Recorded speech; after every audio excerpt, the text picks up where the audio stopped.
Welcome. We're at Nashville North Studios today, and we're going to be talking with Betsy Naumchik.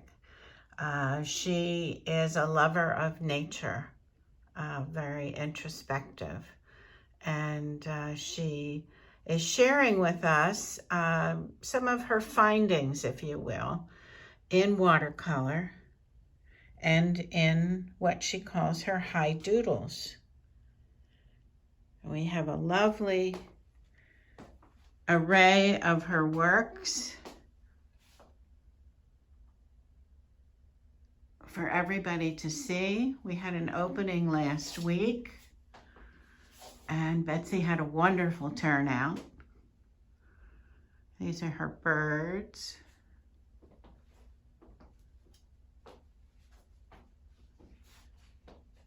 Very captivating. If you come to see them in person, you'll see even more than you can on this video. If you see something you love, please remember we can ship it to you. So give us a call at Nashville North Studios, and we'll do what we can to help. This big painting is from Betsy's Pond series, and it is surrounded by her butterflies.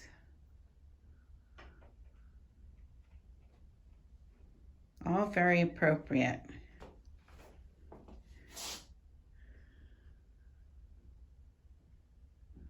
And so delicate. I wonder how creatures that are so delicate survive in the wild. And here are her high doodles. See? High doodles. This is the one we used on our invitation. It's called Distraction. See all the details?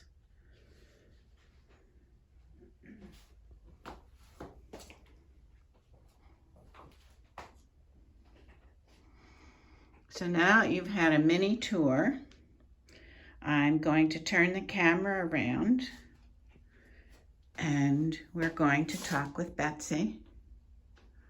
And she's going to tell us a little bit about her story and how she got started in art. Do you want to come in, Betsy? Let's see.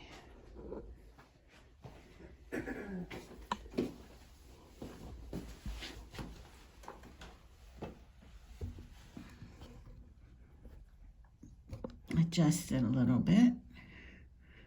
There we go. There you are.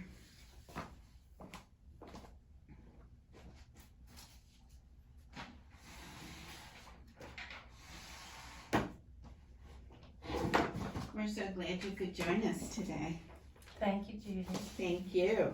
This is very exciting to talk to our viewers and show them a little bit about how an artist creates. And a lot of people are shy about starting art. Yeah. And we have found that most people are artists when they're little. And it depends on if they continue with that. How exactly that develops. You grow up and you get experience. We do. So tell us a little bit about where you currently live. Well, first of all, hi everyone. I live in Galloway Township. It's in southern New Jersey. And I've lived in southern New Jersey all my life. So. Born and bred. Born and bred, yeah. I have my. I live in the same home. My husband and I have lived in it for we're going on 50 years. Wow. Yeah, and do I look that old? Yeah. And my studio's there, and that's where I work and teach. But you started in Atlantic City. I was born in Atlantic City. Yeah. I grew up till the age of 15. I grew up in the city. and the sights and the sounds of the city. Concrete, buses, seagulls, the beach and the boardwalk, and the weather. It's a big memory, weather. Storms. Was there flooding back then too? Yes, great Yes. flooding. Yeah. Yeah, rowboats going down the street. Yeah. Some things never change. No. Well, the Back Bay of Atlantic City is like, it's in a precarious spot. Mm-hmm. So, yeah, there's flooding all the time. Mm-hmm. And you left Atlantic City when you were 15. My family moved out of the city. Mm-hmm. It was pretty traumatic. My family was victims of gun violence, and because of that, the whole family was uprooted and moved from the city. Mm-hmm. But it's a funny thing because I don't think I ever recognized or realized what a marsh was until I moved out of the city. Because we moved to a home which was situated on a creek, Mm-hmm. which had a marsh, and I was like, wow, man, I'm in nature, you know. But it was a big respite spot for me, because after the tragedy that happened in the city, I was basically a mess, you know, as a young child. And I guess looking back on it, myself and even the rest of the people in my family were traumatized because of the event. Mm-hmm. And me personally, I went through a period of time where I became very introverted, scared, felt out of place, didn't know how to deal. And so because of all of these flooding emotions that, you know, when you're going through it, you don't really acknowledge it. Mm-hmm. I began drawing and Yes. I'm painting. A haven. Yes, it was a haven. Yes. Trauma will lead us, if we allow it, to a place that we feel safe. Right, that's true. That's Mhm. true. And I certainly felt safe when I was drawing and painting, because it was something that I didn't do to impress or, Mm-hmm. you know, I just did it because I could. You could, and not everybody can. Well, I don't know. I think people can do what they can do, you know? I Yeah. think we set limitations on what is good and what is bad, what is Mhm. art, what is not is art. Mhm. I try not to look at what other people do and judge it as good or bad. Right. Well, yeah, absolutely. Yeah. Absolutely. But again, out of trauma, you came into art, I and did. you came into nature. I did. The marsh, man. That's why I got all these birds on the wall. Yeah. No, yeah, it was an awakening in a way. Mm-hmm. But it was very difficult because I was kind of on my own emotionally, Mm-hmm. because everyone else was going through their own emotional. You were the baby in the family? No, I have a younger brother. A younger Yeah. brother. Okay. Yeah, but everyone was going through their own emotions in They their own were. way, Yeah. and the trauma was such that it was constant. It was always present in Mm-hmm. the household. Mm-hmm. Gun violence is not pleasant to experience. No, and you're a witness to that. And thank you for sharing that, because a lot of people don't understand that once a bad thing has happened, it can be with you for a long time. It's with you forever. Yeah. You might not think about it all the time, Yeah.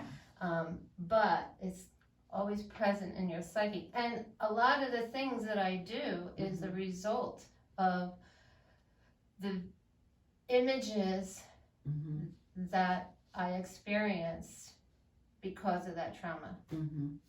Graphic images, stuff like that. Yeah. So you went from fowl to fish and frogs and butterflies, which are that's a place we all love to be. Yeah, it is. It's comforting, and your methods, you're mostly watercolor. Is that correct? Mostly, yes. I don't know why.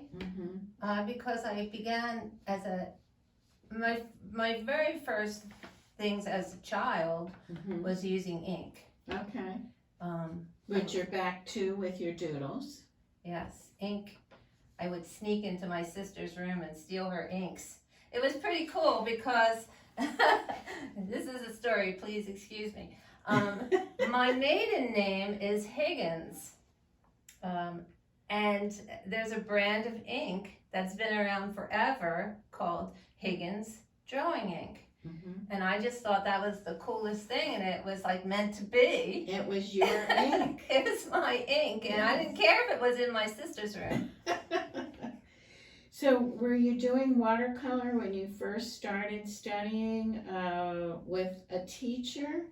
Didn't you say you were, let's see here, you went to Atlantic City High and you did some work there. Well, actually, no, I went to Holy Spirit High School. Holy Spirit? Yes, I went to a Catholic high school. Okay, and that's where you started doing murals and... Well, yeah, the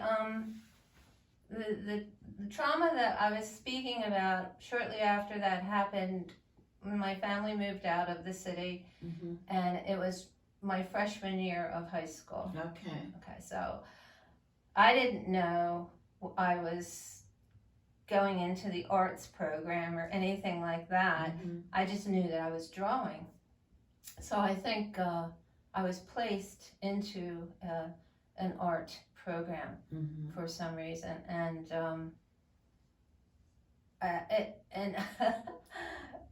it was a really good thing because by senior year I was like, that's what I'm doing, man. I was painting on walls. The nuns, they let me paint on the walls. They didn't know what else to do with me. And I was walking around the school campus with paint all over me, and I was like this fringe person that nobody wanted to get near because it was like... Well, you had found your calling, and they were still perplexed as to what theirs was. Possibly. But so you were really a leader. Maybe. Yeah. I wore combat boots, but you know. Well, there you go. There you go. So then you went to Rochester? Yes, I was accepted into the graphic arts school at RIT, Rochester Institute of Technology. A great program.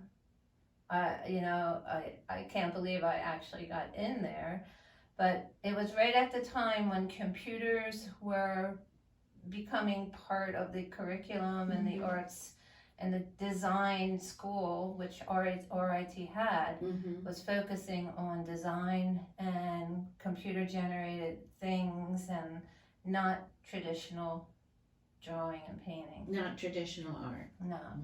And that was your forte. I guess, yeah. I mean, it wasn't for me, and I eventually dropped out. But that led you to the Pennsylvania Academy of Fine Arts. I did. Went to night school at the PAFA, and for a few years, yeah. So I'd drive up there with my paints and whatever. But I met a instructor there, and he is a great figurative artist. And he's still with us? He is, yes. Wonderful. He's in New York. He's in New York City now, and he shows up there and he teaches at one of the art schools in the city, director of painting and drawing. But anyway, he had a live animal class that I originally took at the academy. And if no one's ever tried to draw a live animal, that's constantly moving, and it was quite an experience, but I fell in love with it. And he recognized that I fell in love with it, and he offered a position for me to study at his private studio. Wonderful. It was wonderful, yes, and I said yes. And so I would go up every week for about 5 or 6 years and paint in his studio. And there were a few other people that I would, we all had our little setups and whatever, but I learned so much from him. I had great respect for him. He taught me how to see something. He taught me how to paint it realistically, and then he taught me how to do what I wanted to do with it, make it my own. He would always yell at me and say, would you put some paint on that canvas, because it was oil paint. Okay, and I'm like, but I like it this way. He goes, put paint on that canvas. So I would have to. He forced me to put paint, like layers of paint and glazing and on my canvas. Very uncomfortable at first, because I like transparency and translucent qualities of paint. But by doing that, I learned so much. And great respect for him. Wonderful. Yes. But you still had watercolors in your heart? No, I had never done watercolors. Oh. No. I had... So what that was teaching you then, that you wanted more transparency in your work.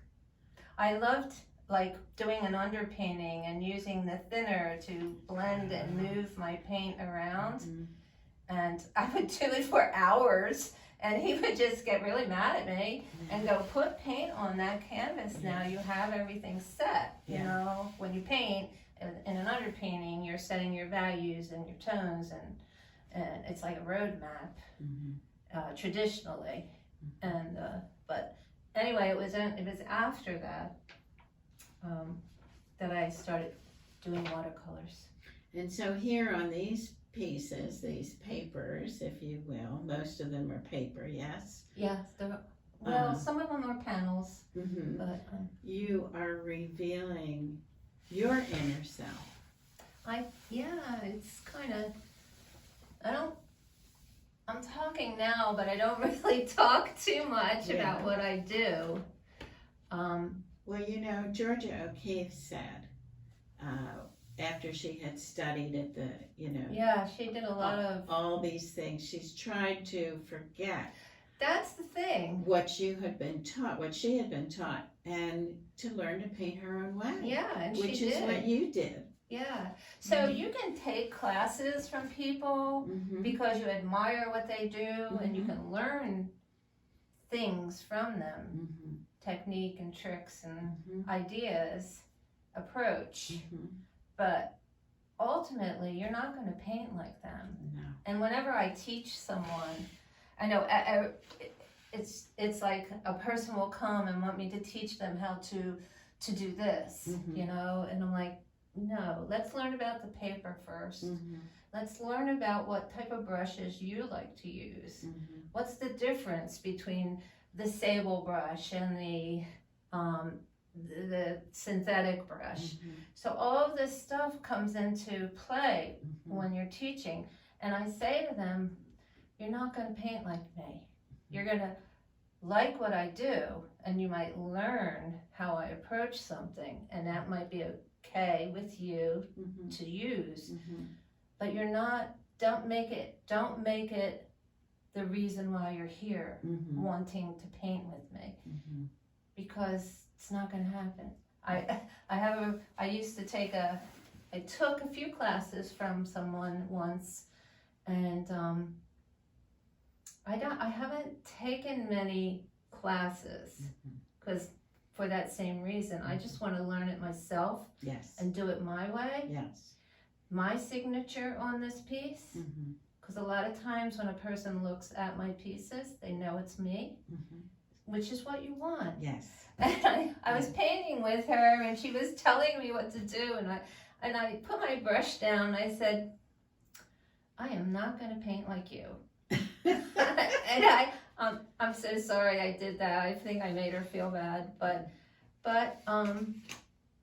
there was a good communication there. She realized that it wasn't a good thing to be teaching me. And she called me and said, I'm not teaching you anymore. You just have to do this on your own. Which we all do eventually. Yeah. And I said, you're right. Yeah. Because it was a good experience, though. Yeah. So do you always, when you're painting, is it always a success? No. No. But what is success? Yes. So success to me is the act of actually sitting down and painting. If you finish it, great. Yeah, it's a good feeling. If you sell it, that's even greater. But many times I will work on a big piece, say like this, and I'll get to the point where I think that I just messed it up, and there's nothing I can do to fix it. And I turn it around and I face it towards the wall, and I walk away from it. I don't throw big pieces out because the paper is so darn expensive, and it's like, maybe I can do something else with that paper. But what really happens is months may go by, or a lot of time goes by, and then finally one day I'll turn it around again and have the courage to work on it again. Well, you see it anew. Yes. And so you see where it can go then. Yeah. And more than it usually works. So my approach to mistakes is make them and use them. Because if you make them, it's part of you. Yes. And there's some way you can use that mistake or what you think is a mistake in your piece. You can incorporate. Of course, with watercolor, it's a little bit more difficult, and with ink, it's really difficult. But that's part of the challenge. I must be the type of person that likes to be challenged because watercolor is challenging. Oh, it's the most difficult. It's hands down. It's hard. Yeah. It's very hard.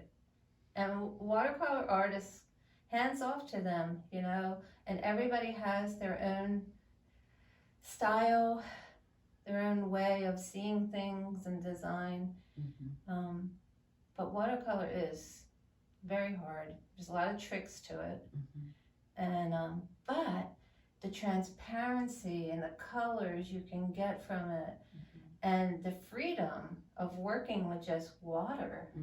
And sometimes you just allow the water to take you on a journey, or sometimes you'll control the water. So there's this like private language between you and the water. The paint is just added in, whether you use a lot of paint or a little paint, but the water and what you do with it really, there's a real language between that, and that I like that. An ebb and flow, if you will. Yeah, it is. It's a challenge. And then when you throw a piece out occasionally, your husband sometimes rescues them. He does. Yes. He always rescues. In the trash, I'll go, this is terrible trash. That's the little pieces. The big pieces I turn against the wall. Yeah. Trash.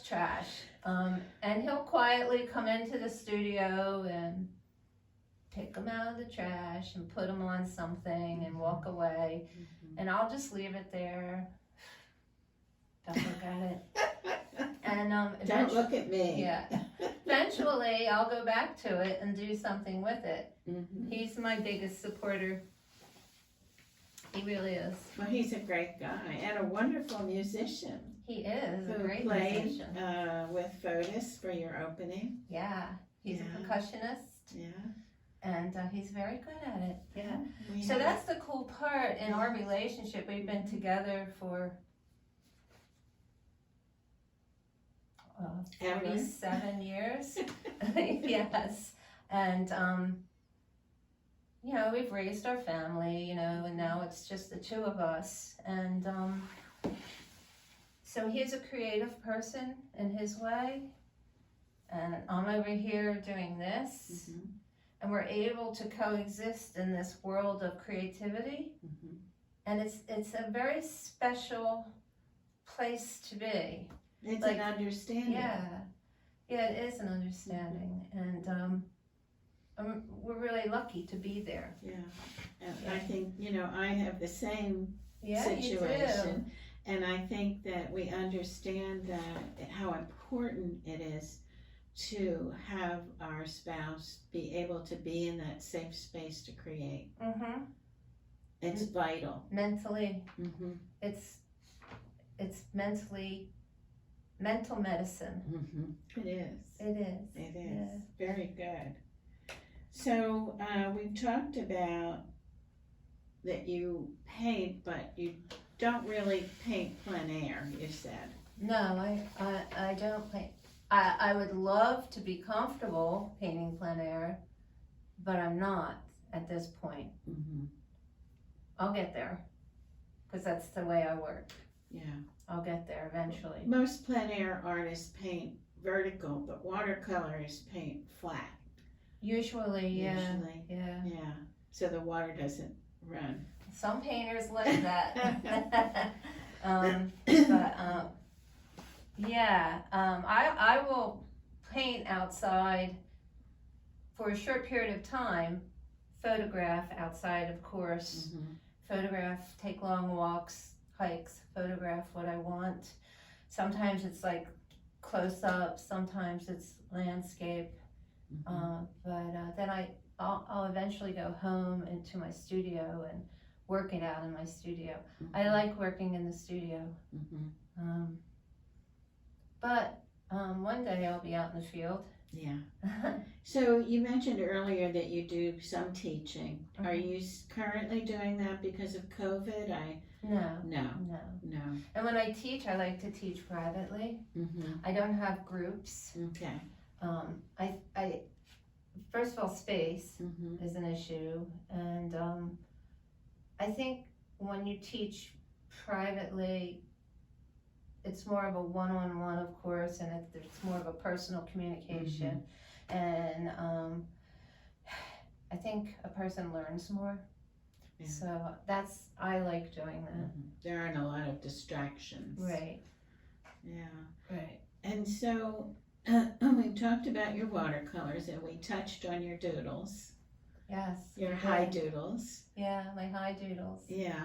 And you said here in your doodle drawings it helps you get out of your head. Well, originally, let's see, is this bird up here? Yeah. There's so much paint on that bird. You're speaking of the crow. Yeah. Or is it the raven? Which is it? It's a crow. A crow. Yeah. Uh-huh. We showed that in the preview of your work. Yeah. More paint than you're comfortable with. No, No? actually, it's more paint than most watercolor artists would put on a piece. Okay. Layer and layer of color. There's a point in watercolor where you really can't. It's like glazing. You can't add any more because it will remove Mm-hmm. what's underneath Yes. of it. So it's very tricky. A lot of dry brushing. Mm-hmm. You know, it's a ratio between paint and water. Mm-hmm. In the beginning, you're using a lot of water. Mm-hmm. You're building it up. But on a piece like that, very little water. It's like Andrew Wyeth used to paint like that. He used egg tempera, and it's kind of dry brushing he used a lot. Mm-hmm. The techniques that I learned in my oil painting with my mentor, Mm-hmm. I find that I use when I paint with watercolor. So the tools that you... Which is very unusual because if I tell someone, okay, we have this color on here, on this edge, we want to eliminate an edge, we want to soften an edge. Mm-hmm. Get that dry brush over there and soften it out. They're like, what? Mm-hmm. You know, but in oil painting, you know, traditionally that's what you do. Mm-hmm. So I do that a lot when I paint. Mm-hmm. I have a very dry, fluffy brush, Mm-hmm. and I blend edges together so that colors melt into each other. Mm-hmm. Like oil painters. Yeah, very similar. But do you do that in your doodle work too? Well, doodles are different. So I started doodling because that's where we were going with this. When I do a piece of watercolor, sometimes I just get really in my head. It's like almost a neurotic thing. Like, it's like, gotta do this, you know? So I started doodling just as a way to get out of my head, as a release, as a therapy in a way.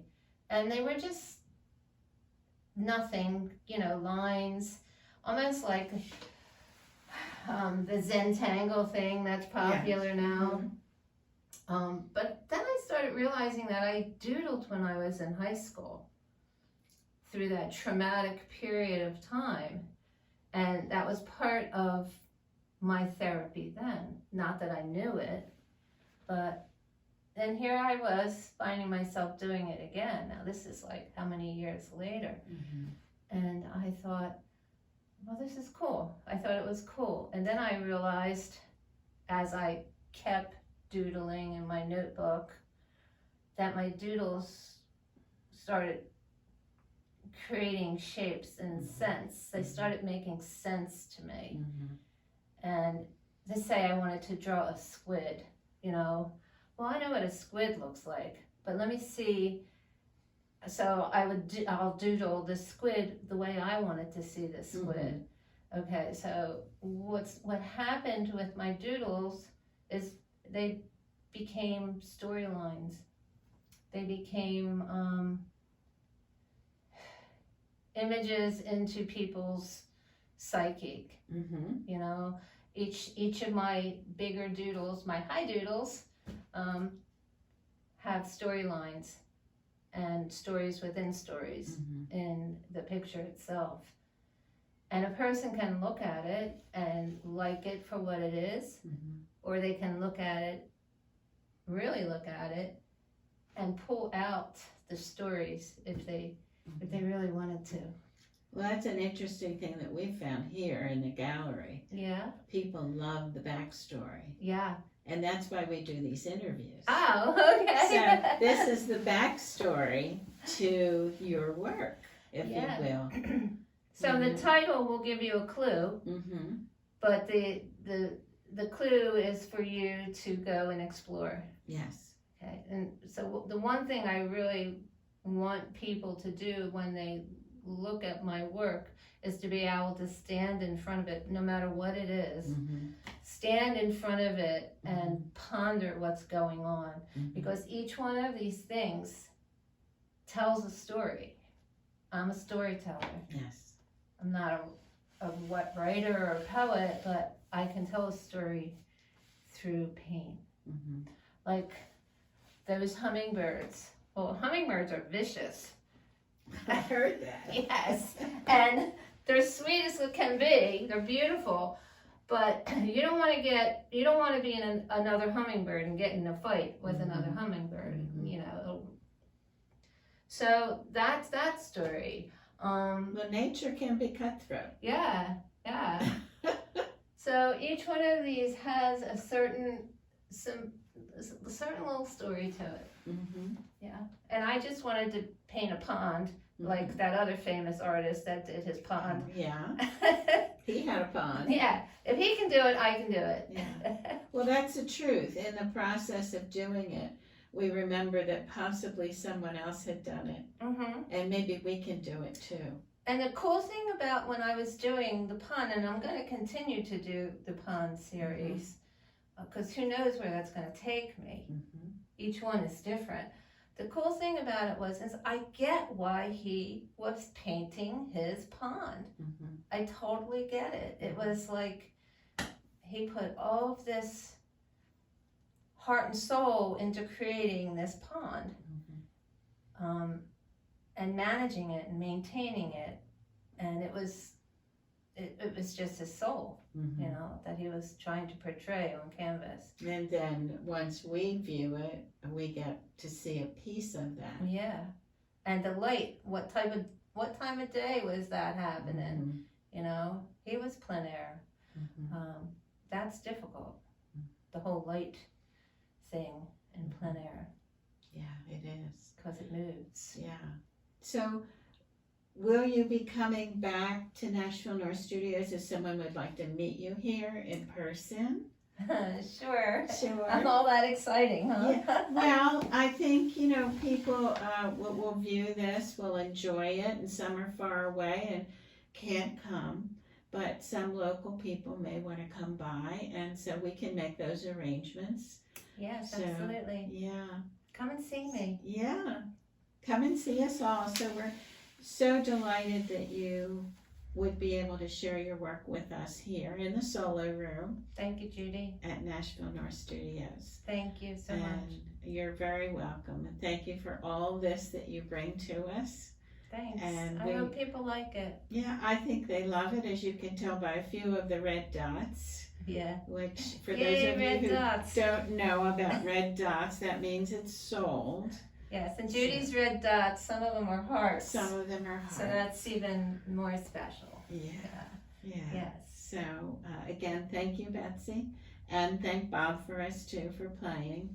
I will. And we'll look forward to his CD when it's released. Okay. We did get an inquiry at the opening. You Do you did? have a CD? And we Okay. said, maybe soon. Well, he's good. Yeah. Thank you. Thank you.